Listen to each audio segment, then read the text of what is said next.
I'll give you the whole story, here and now.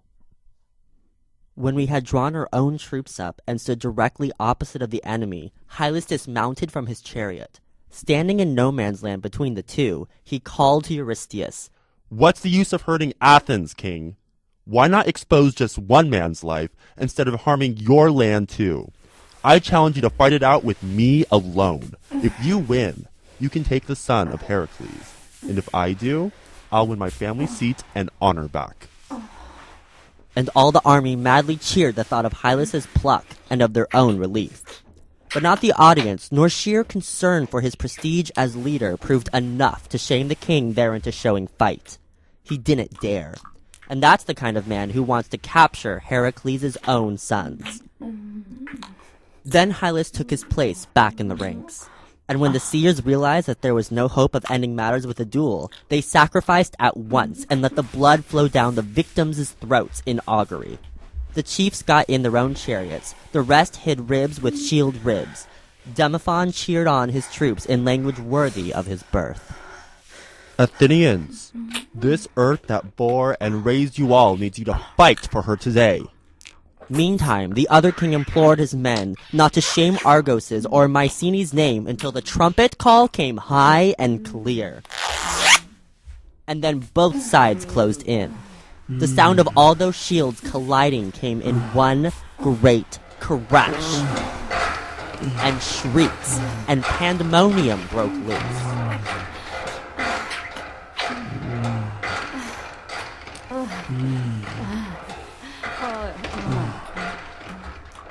At first, their spearmen proved too much for us and drove us back. Then they gave ground again, and it was touch and go. We buckled down to fighting at close quarters, hand to hand. Men dropped all round as war cries swept the field.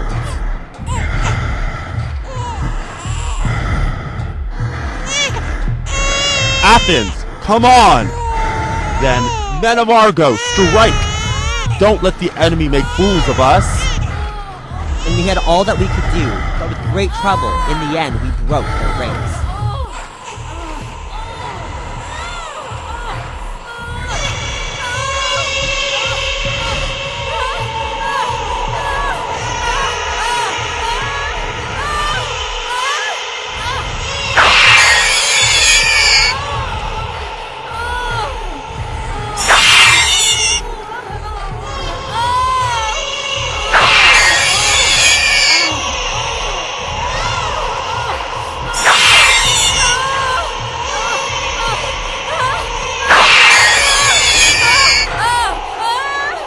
Then Iolaus, seeing Hylas rush by him, begged hard to be allowed to get up on a chariot. Once there, he took the reins himself and set his course straight for the Argive king!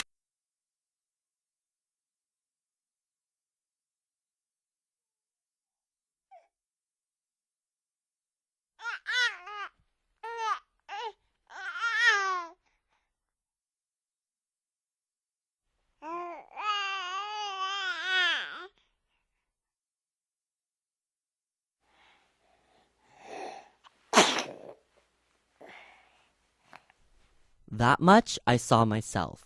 I'll tell the rest as it was told to me.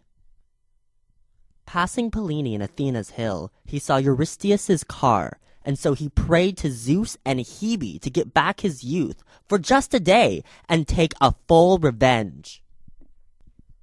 Then came the most astounding thing of all. 2 stars shone on the yoke. They threw a dark cloud over the whole car, and people who should know say they were Hebe and your own great son. Then the haze lifted to disclose a young fellow with husky biceps, and like a true hero, Iolaus caught the king's own chariot at Sirion's rocks.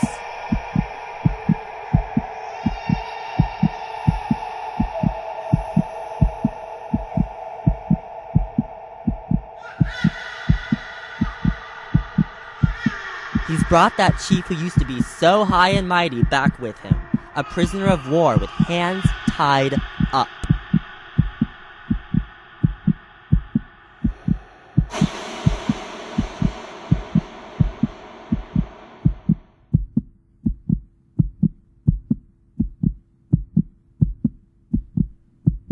The lesson of the thing is very plain. Don't envy men because they seem to have a run of luck, since luck's a 9 days' wonder. Wait their end.